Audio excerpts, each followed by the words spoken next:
The UN human rights chief has urged Saudi Arabia to reveal the whereabouts of Jamal Khashoggi's body. Michelle Bachelet is calling for independent experts to be involved in the investigation into the journalist's murder in the Saudi consulate in Istanbul 4 weeks ago. Turkish and Saudi prosecutors have been meeting for a second time to discuss the Khashoggi murder case, but Turkish sources say the Saudis are not being helpful. Alan Fisher has more. Arriving at the scene of the crime, Saudi Arabia's top prosecutor on his second day in Istanbul came to the consulate where Jamal Khashoggi was killed. Earlier, Saad al-Majab went in for a second day of talks with the leading prosecutor in Istanbul. The two met on Monday, but both sides left unhappy at the level of detail each other was providing to ongoing investigations. The Saudis wanted any audio and video recordings that the Turks made in the building behind me at the time of Jamal Khashoggi's murder. The Turks refused. In exchange, they requested the statements of the 18 people currently being held in Saudi Arabia in connection with Jamal Khashoggi's murder to be handed over. Initially, the Saudis said no, but after consulting with senior officials in the Saudi government overnight, they returned to a second meeting on Tuesday and handed the documents over. Speaking in Ankara, Turkey's president said the Saudis were doing what they could to protect senior figures linked to the killing. It is obvious that these 18 people are involved in this killing. You have to shed light on this, and you will. Secondly, your foreign minister made a statement. What was that? We delivered the body to a local cooperator? Therefore, both the Saudi foreign minister and other officials should reveal this local cooperator and the facts about these 18 people. Let us know whoever this person is, and we will find them. The chief prosecutor spent more than 90 minutes in the consulate. He's now seen where the writer was killed, but he faces continuing pressure here in Turkey and internationally to reveal what was done with the body. Alan Fisher, Al Jazeera, Istanbul. Hashim Al-Bara is outside the Saudi consulate in Istanbul and joins us live. Hashim, we know that the Turkish and Saudi prosecutors have been meeting for a second time. Did anything emerge from that?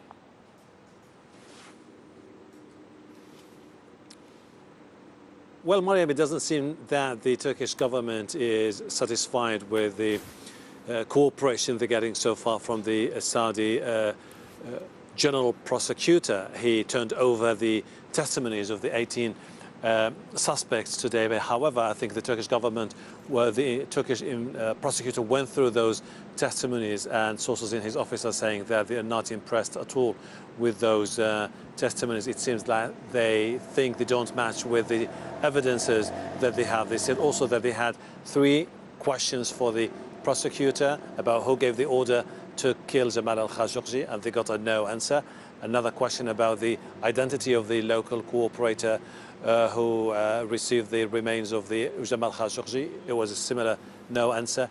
And then a third question about who gave the order to kill Jamal al-Khashoggi. So I think this explains why also at the same time we're seeing now the Turkish government heaping more pressure on the Saudi government, saying that it's about time we get strong evidences from them about exactly what happened on the 2nd of October at the building that you can see behind me.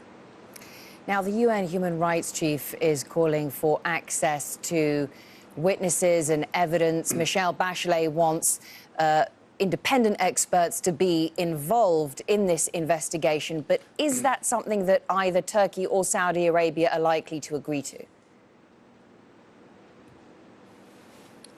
No reaction so far, but however, if you look at what's been happening over the last few weeks, is basically the Turkish government running its own investigation and the Saudi government running its own investigation. You're not getting both sides sharing information, each trying to protect its own course of events, because they know this is a really sensitive issue. It will be really difficult to see how any one of the parties will accept the presence of international experts to be involved in this, although this has been the wish of many international human rights organizations. They said that they were concerned that this case would be buried under some sort of political arrangements in the near future, and they would like to see some independent presence here, at least to ensure fair, transparent investigation that would deliver justice and that would put more blame and responsibility on the perpetrators of the killing of Jamal al-Khashoggi. All right, thank you very much. With all the latest from Istanbul, Hashim Ahbara.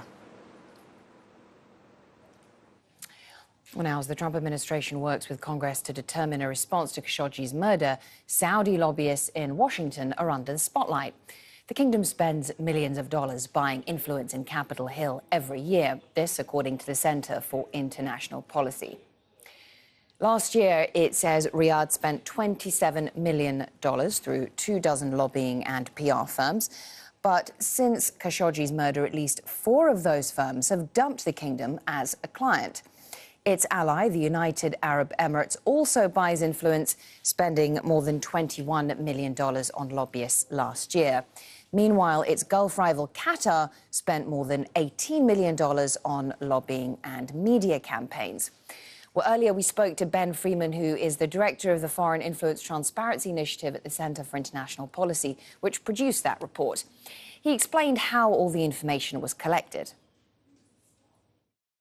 What we did was we took everything that the Saudi lobby reported doing in 2017. That's every single member of Congress that they contacted. It's every single media organization that they contacted. All in all, we had 2,500 different political activities that they reported.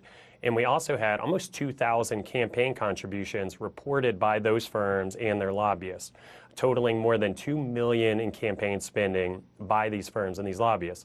And then what we did, we said, well, I wonder if there's any overlap there. And we found there's considerable overlap.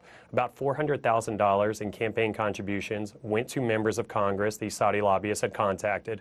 And we found, in fact, 12 instances on the very same day a member of Congress was contacted by a Saudi lobbyist, they received a campaign contribution from that exact same firm.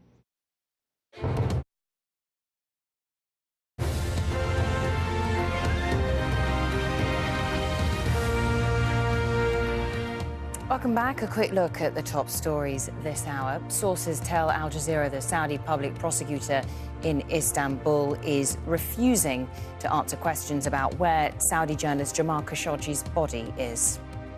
This as the UN human rights chief has urged Saudi Arabia to reveal the whereabouts of Khashoggi's body.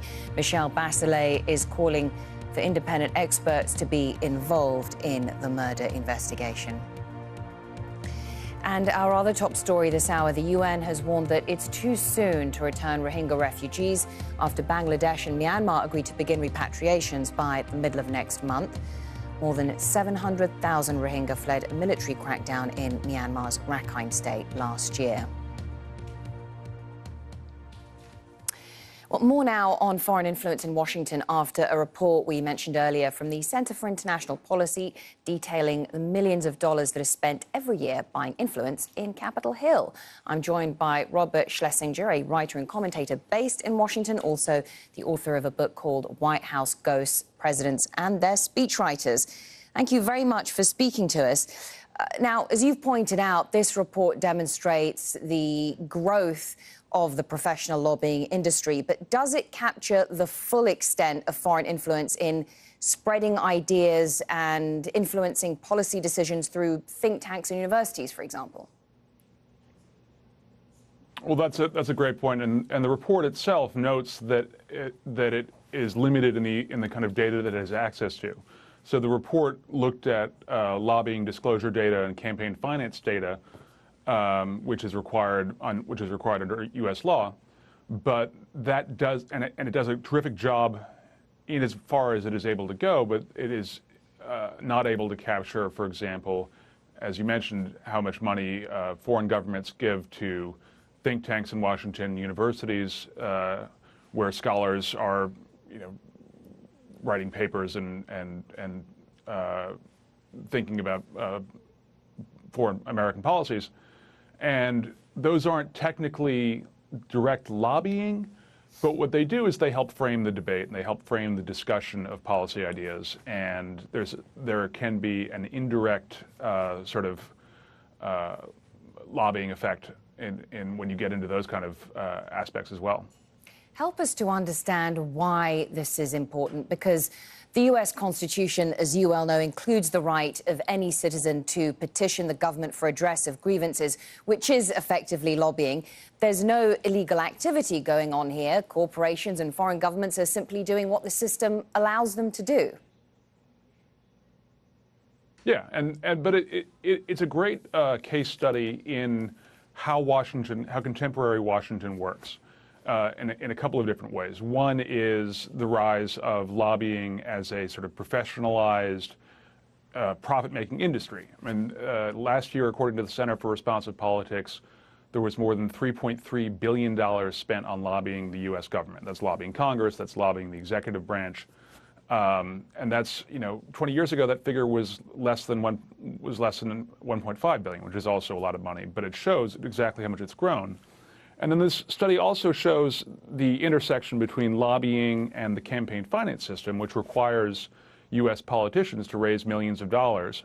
And the lobbying community is an important can be an important part of that, and both in terms of abetting it and also being relied upon for that fundraising. And if we look at the Khashoggi case and the strong relationship between Riyadh and Washington, both political and economic, that is something that has been greatly facilitated by Saudi lobbying. But is there a tipping point where perhaps if, there is certain behavior or certain actions undertaken by the government that perhaps the lobbying is less effective because it can only dictate a policy response so far?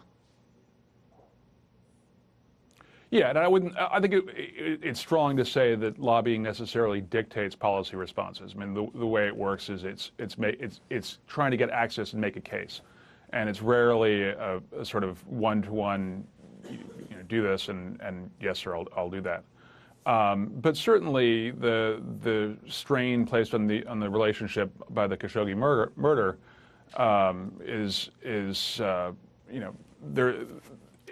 it's very hard, if you look at the history of U.S.-Saudi relations over the last several decades, to get a fundamental shift.